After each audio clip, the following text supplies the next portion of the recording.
ध्यान कैसे करें। एक बार गौतम बुद्ध के पास उनका एक शिष्य आया और बोला, बुद्ध, मैं काफी समय से ध्यान का अभ्यास कर रहा हूँ, लेकिन अभी तक मैं उस स्थिति तक नहीं पहुँचा हूँ जिसके लिए मैंने ध्यान शुरू किया था। कृपया आप मुझे बताएं कि मैं क्या करें। गौतम बुद्ध मुस्कुराते हुए उसको जवाब देते हैं कि अगर सांसारिक जीवन में कोई लक्ष्य प्राप्त करना है तो दृढ़ निश्चय और मेहनत से हासिल किया जा सकता है। उसके लिए तुम अपनी बुद्धि का इस्तेमाल कर सकते हो, क्योंकि बाहरी दुनिया का जो लक्ष्य है उसके बारे में तुम्हें पता है वह क्या है, कौन सा है, लेकिन अंदर की जो यात्रा है उसके बारे में तुम कुछ भी नहीं जानते। तुम उसके बारे में ना तो कोई योजना बना सकते हो और ना ही तुम जानते हो कि अंदर की यात्रा का जो लक्ष्य है वह कैसा होगा। उस शिष्य ने पूछा कि बुद्ध, जब कोई लक्ष्य ही नहीं होगा तो प्राप्त क्या करेंगे। गौतम बुद्ध ने कहा कि यही तो समस्या है। इस दुनिया में कुछ भी मेहनत और कोशिश के द्वारा हासिल किया जा सकता है, लेकिन ध्यान में तुम जितनी भी कोशिश करोगे उतना ही ध्यान से दूर होते चले जाओगे। उस शिष्य ने कहा कि बुद्ध, मैं आपकी बातों का मतलब नहीं समझा। गौतम बुद्ध ने कहा कि ध्यान हमें देता कुछ नहीं है, बल्कि जो कुछ भी हमारे पास होता है उसको भी छीन लेता है। अर्थात ध्यान हमें उस स्थिति में ले आता है जैसे कि जो हमारा अभी वास्तविक स्वरूप है।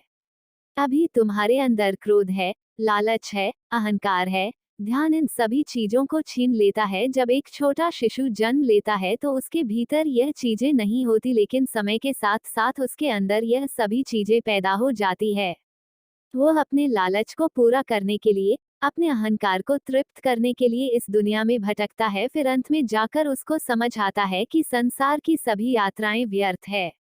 अगर कोई सच्ची यात्रा है तो वह है अपने अंदर की यात्रा। तुमने अंदर का मार्ग इसलिए चुना क्योंकि तुमने बाहरी दुनिया में दुख देखा।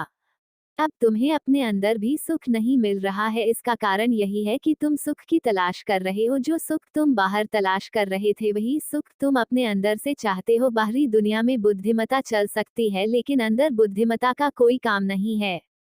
तुम हिसाब किताब लगाकर ध्यान करोगे तो कभी नहीं कर पाओगे। तुम आशा रखकर ध्यान करोगे तो कभी ध्यान नहीं कर पाओगे, क्योंकि तुमने ध्यान करना नहीं है बल्कि उस लायक बनना है कि ध्यान खुद घटित हो। ध्यान का अनुभव उसी इंसान को होगा जिसके अंदर यह तीन गुण होंगे। एक, गहरी प्यास, क्योंकि पानी का हकदार वही होगा जिसके अंदर गहरी प्यास होगी। शिष्य ने पूछा कि बुद्ध, किसी के अंदर गहरी प्यास कैसे पैदा होगी। गौतम बुद्ध ने जवाब दिया कि सत्य को देखकर। सत्य क्या है? सत्य यह है, इस जीवन में अनंत दुख है। जिसे तुम सुख समझते हो वह भी दुख है। दो, लगातार प्रयास करने की क्षमता, क्योंकि जिसे प्यास लगी हो वह थक कर तो नहीं बैठ सकता जब तक कि उसे पानी ना मिल जाए या उसकी जान ना चली जाए। तीन, जीवन को दांव पर लगाने की क्षमता। इस दुनिया में करने के लिए बहुत कुछ है। हर कृत्य के पीछे यह आशा होती है कि उससे सुख मिलेगा, लेकिन मिलता सिर्फ दुख है।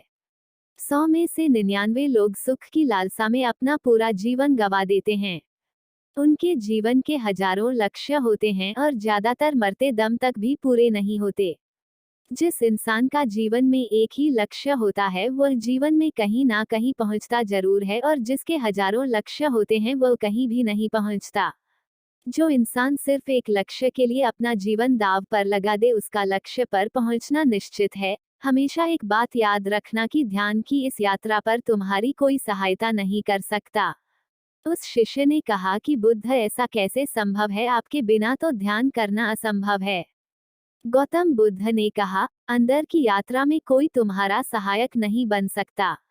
यदि मार्ग में तुझे मैं भी मिलूं तो मुझे भी नकार देना, क्योंकि मैं तुम्हारे मार्ग का केवल बाधक बन सकता हूँ। कहानी के अंत में इस बात का हमारे लिए समझना आवश्यक है कि बुद्ध का यह संदेश उसके शिष्य के लिए था। अगर आपके अंदर यह तीन गुण नहीं है तो आपको निराश होने की आवश्यकता नहीं है।